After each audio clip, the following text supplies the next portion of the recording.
FCC is a capture agency. They probably conducted what I believe to be the biggest fraud on the public ever conducted. The FCC has been described by Harvard University's Center for Ethics writer Norman Alster as the most captured agency in D.C., acting more as an industry cheerleader than a regulator.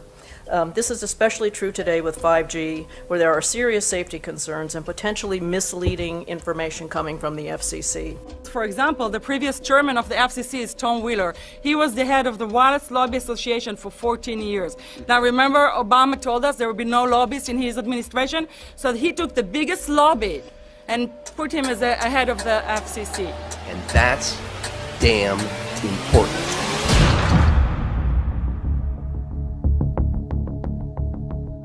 In 1993, the FCC started a rulemaking to adopt the IEEE regulations on this issue. IEEE is an engineer association. Why is it that we adopt regulation of engineers who maybe know how to measure this radiation when it's passing a wall, but not when it's passing a body?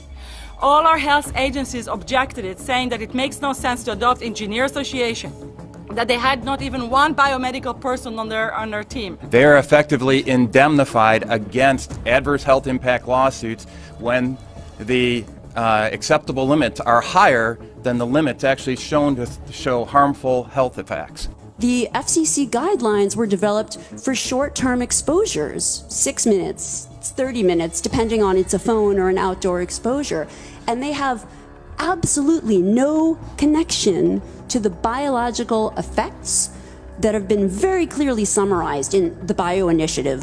So as you can see, there's a number of individuals in this room today that have serious concerns about this as regards to their health. If one of your companies decides to put one of these small cells up at a pole that's within, say, 50 feet of one of their houses, what recourse do they have to say, is there a way to move it somewhere else?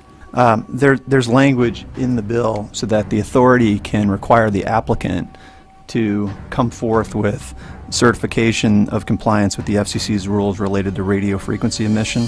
Remember that denial of request or denial permit request that you can put in? It's going to point back to the acceptable levels as determined by the FCC. Not the EPA or not the CDC, the ones who usually take care of health concerns, but by the FCC, which is staffed by former members of the telecommunication industry. That's the fox guarding the hen house.